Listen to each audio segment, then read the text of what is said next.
வயது முதிர்ந்தவர்களை குறிவைக்கும் கொள்ளை கும்பல். போலீசார் விடுக்கின்ற முக்கிய அறிவித்தல்: பணமா, நகையா, உயிரா? அவதான மக்கள், வாருங்கள் லங்காஃபோ ஊடக உறவுகளே, மற்றும் ஒரு முக்கிய காணொலியூடாக உங்களை சந்திப்பதிலே நாங்கள் பெருமை அடைகிறோம். அண்மை காலமாக இலங்கை தேசத்திலே பல குற்றங்கள் நிகழ்ந்து கொண்டிருக்கின்றன. அதில் மிக முக்கியமாக நாங்கள் பார்க்க போனால், இந்த வயது மூர்ப்பை பயன்படுத்தி பல கொலை சம்பவங்களும் குற்றங்களும் இந்த நாட்டிலே இடம்பெறுகிறது.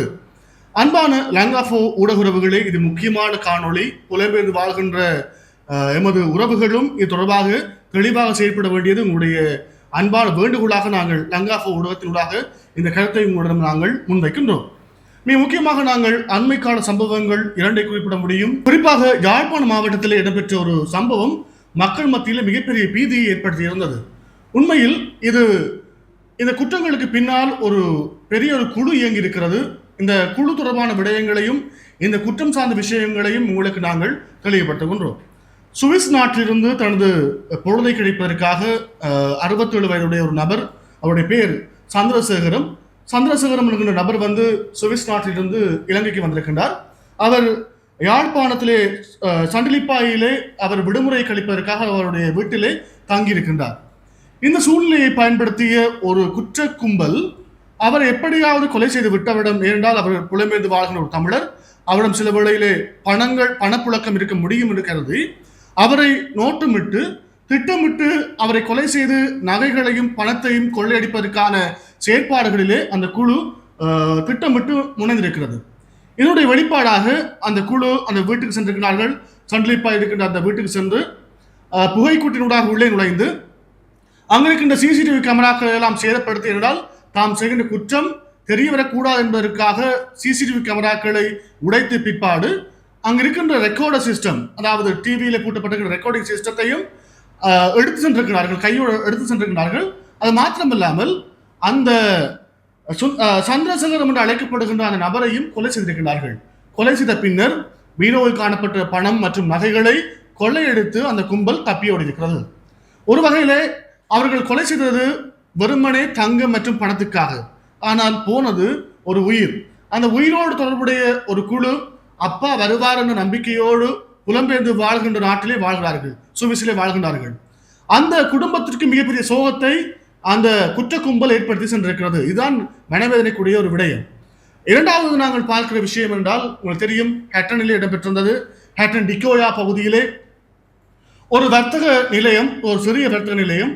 அன்றாட வாழ்க்கைக்கு கணவன் மனைவி வயது முதிர்ந்தவர்கள், அவர்களுடைய ஜீவனோபாயம் அந்த வர்த்தக நிலையம் தான்.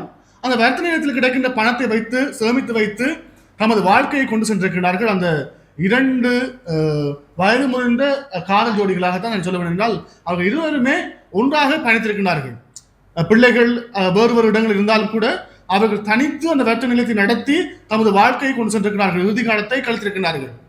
அப்ப அந்த வர்த்தக நிலையத்தை அந்த இருவரும் தான் இருக்கிறார்கள்.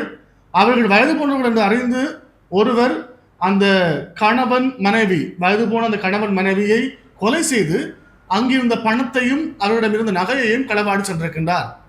அவரை பிற்பாடு பல முயற்சிகளை மேற்கொண்டு அவர் பொகமந்தலாவையிலே தங்கியிருக்கின்ற பொழுது அவரை போலீசார் கைது செய்திருக்கிறார்கள். கைது செய்த பிற்பாடு இது நகைச்சுவான விஷயமாக நாங்கள் பார்க்க வேண்டிய விஷயம் என்றால், கைது செய்யப்பட்ட குற்றவாளி வைத்தியசாலையிலே சுயநலம் காரணமாக அனுமதிக்கப்பட்டிருக்கின்றார். அனுமதிக்கப்பட்ட அந்த கைதி மீண்டும் தப்பியோடி இருக்கின்றார். இவ்வாறான சம்பவத்தை நாங்கள் பார்க்கக்கூடியதாக இருந்தது. என்னென்றால், வயது முதிர்ப்பை சாதகமாக பயன்படுத்தி, என்றால் அவர்கள் எதிர்ப்பு காட்ட மாட்டார்கள். நாங்கள் பரமானவர்கள் என்றால் அவர்களுடைய செயற்பாடுகளும் குழந்தை போன்ற செயற்பாடுகளை உள்ளடக்கியதாக இருக்கும். எனவே இதை சாதகமாக பயன்படுத்தி தான் இந்த குற்ற கும்பல்கள் இப்பொழுது நாட்டின் பொருளாதார வீழ்ச்சிக்கு பிற்பாடு நாடு மெல்ல மெல்ல முன்னேறி கொண்டு போகிறது. ஆனாலும் இப்பொழுது மத்திய கிழக்கில் இடம்பெறுகின்ற பதட்ட நிலை காரணமாக மீண்டும் பொருளாதாரத்திலே மிகப்பெரிய வீழ்ச்சி இடம்பெறுகிறது. இலங்கையில் மட்டுமல்ல, எல்லா நாடுகளிலும் இதனுடைய தாக்கம் இருக்கிறது. எனவே இதன் காரணமாக எப்படியாவது பணம் உழைக்கும் ஆசையிலே என்னவென்றால் இப்படியான குற்றச்செயல்களிலே பலர் ஈடுபடுவதை நாங்கள் காணக்கூடியதாக இருக்கிறது. எனவே புலம்பெயர்ந்து வாழ்கின்ற எமது சகோதரர்கள், இலங்கையிலே உங்களுடைய தந்தை தாய் இருந்தால் அவர்களை அடிக்கடி தொலைபேசி மூலமாக தொடர்பு கொண்டு நீங்கள் கேளுங்கள், அம்மா அப்பா சுகமா இருக்கீங்களா, பக்கத்து வீட்டுக்காரோட, அதாவது உங்கள் வீட்டுக்கு அயல் வீட்டாருடைய நம்பர்களை, தொலைபேசி இலக்கங்களை வைத்துக் கொள்ளுங்கள். ஏதேனும் சந்தர்ப்பங்களிலே அவர்கள் தொலைபேசியை ஆன்சர் பண்ணாமல் விட்டால் நீங்கள் அயலார் வீட்டோடு தொடர்பு கொண்டு பெற்றோர்கள் இருக்கிறார்களா இல்லை என்பதை நீங்கள் அடிக்கடி கவனித்துக் கொள்ளுங்கள். அதே போல இந்த உங்களுடைய மாவட்டத்தில், உங்களுடைய வீட்டில் இருந்து கொண்டு சில வேலை இருப்பாங்க, வெளி மாவட்டங்களில் பணிபுரிகின்றவர்கள் இருப்பார்கள். கொழும்பு இப்படி வேறு தூர இடங்களில் பணியாற்றுகின்றவர்கள் இருந்தால் அவர்களும் உங்களுடைய தாய் இந்தியர்களோடு அடிக்கடி தொலைபேசி மூலமாக தொடர்பு கொள்ளுங்கள். அது மாத்திரமல்லாமல் அயல் வீட்டாரோடு நெருங்கிய தொடர்புகளை வைத்துக் கொள்ளுமாறும் இந்த வேளை உங்களை நாங்கள் அன்போடு வேண்டிக் கொள்கின்றோம். அது மாத்திரம் இல்லாமல் நாங்கள் நினைக்கிறேன் என்றால், இந்த இலங்கை தீவிலே இதெல்லாம் ஒரு ஒரு ஒரு சின்ன விஷயமாக இப்பொழுது மாறி இருக்கிறது. அடிக்கடி நாங்கள் இந்த சமூக வலைத்தளங்களை பார்க்கிற பொழுது கொள்ளை அதே போல இந்த பாலியல் வன்புணர்வு சார்ந்த விஷயங்கள்லாம் நாங்கள் அடிக்கடி பார்க்கிறோம். இந்த விடயம் தவிர்க்கப்பட வேண்டுமானால் பெற்றோர்கள் பிள்ளைகள் மீது அக்கறை கொள்ள வேண்டும், பிள்ளைகள் பெற்றோர் மீது அக்கறை கொள்ள வேண்டும். நாட்டினுடைய இறையாண்மையை பாதுகாக்க இந்த நாட்டவர் என்கின்ற ரீதியிலே நாங்கள் ஒன்றுபட வேண்டும்.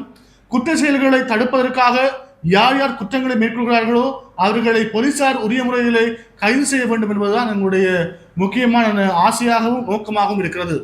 எனவே அன்பான உறவுகளே, இதுபோன்ற சம்பவங்களை தடுப்பதற்காக போலீசார் மிக முக்கியமாக இந்த தகவல்களை சமூகத்துக்கு தெளிவுபடுத்துமாறு கோரியிருக்கிறார்கள். தெரியாத நபர்களை வீட்டுக்கு அழைப்பதை தவிர்த்துக் கொள்ளுமாறு கேட்டுக்கொள்கிறார்கள். யாரும் தெரியாத நபர்கள் வந்தால் உடனே வயது முதிர்ந்தவர்களாக நீங்கள் இருந்தால், இந்த காணொலியை நீங்கள் பார்த்து கொண்டிருந்தால், நீங்கள் வீட்டிலே தெரியாத நபர்களை வந்தால் அவர்களை உள்ளே எடுக்க வேண்டாம். நீங்கள் யாருன்னு கேட்டுவிட்டு வெளியிலே இருந்து கதைத்துவிட்டு அவர்களை அனுப்புங்கள். அல்லாவிட்டால் குளிர்பானங்களோ உணவுப் பொருட்களோ தெரியாதவர்கள் வழங்கினால் அதை உட்கொள்வதை இந்த முதியவர்கள் தவிர்க்குமாறு நாங்கள் வேண்டுகிறோம். அது மாத்திரமல்லாமல் தேவையற்ற நடமாட்டங்கள் இருந்தால் உடனடியாக உங்களுடைய மாவட்ட போலீசாரிடம் உடனடியாக தெரிவியுங்கள். அது மாத்திரமல்லாமல் அண்டை வீட்டாளர்களுக்கு உடனே தகவல்களை பரிமாறிக்கொள்ளுமாறும் நாங்கள் முதியோர்களை அன்போடு கேட்டுக்கொள்கின்றோம். அசம்பாவிதங்களை குறைக்க வேண்டுமானால் நீங்களும் விழிப்போடு இருக்க வேண்டும், நாங்களும் விழிப்போடு இருக்கிறோம். இந்த விடயங்களை தெளிவுபடுத்திக் கொண்டிருக்கின்றோம். எனவே அனைவரும் பாதுகாப்பாக இருப்போம், உயிரை பாதுகாப்போம். உங்களுடைய உடைமைகளை தயவு செய்து, குறிப்பாக பணம் நகை அதிகமாக இருந்தால் நீங்கள் வீட்டில் வைத்திருக்க வேண்டாம். அதற்காகத்தான் வங்கிகள் இருக்கிறது. அரசு வங்கிகள் இருக்கிறார்கள், தனியார் வங்கிகள் இருக்கிறது. எனவே உங்களுக்கு ஏற்ற வங்கியிலே கொண்டு அந்த பணத்தை வைப்பு செய்யுங்கள். அது மாத்திரமல்லாமல் நகைகளை வங்கி இருக்கின்ற லொக்கர்களில் வைக்குமாறு வேண்டுகிறோம். தேவைக்கு பயன்படுத்திவிட்டு தேவையில்லா நேரங்கள் இருப்பின் அவற்றை லொக்கரிலே கையகப்படுத்துமாறு நாங்கள் உங்களை அன்போடு வேண்டிக் கொள்கின்றோம். எனவே குற்றச்செயல்களை தடுப்பதற்கான ஒரு வழிமுறையாக இது இருக்கிறது. எந்த நேரமும் விழிப்பாக இருங்கள். உங்களுடைய போலீசாரோடு, உங்கள் மாவட்ட போலீசாரோடும், உங்களுடைய கிராமங்களில் இருக்கின்ற போலீஸ் குழுக்களோடும் தொடர்புகளை பேணுமாறு இந்த வேளையில் நாங்கள் லங்காஃபோ ஊடகத்தினூடாக இந்த வேண்டுதலை வேண்டி விடைபெறுகிறோம். மற்றும் ஒரு காணொலி ஊடாக உங்களை சந்திக்கும் வரை விடைபெற்று செல்லும் நான் உங்கள் விஜே ஹரிஷ். நன்றி உறவுகளே. இது போன்ற மேலும் பல முக்கிய சுவாரஸ்யமான செய்திகளை அறிந்து கொள்ள லங்காஃபோ யூடியூப் சேனலை சப்ஸ்கிரைப் பண்ணுங்கள். எமது செய்திகள் உடனடியாக கிடைக்க பெல் பட்டனை அழுத்துங்கள். அத்தோடு எமது செய்திகளை மற்றவர்களும் பார்வையிட ஷேர் செய்யுங்கள். நன்றி.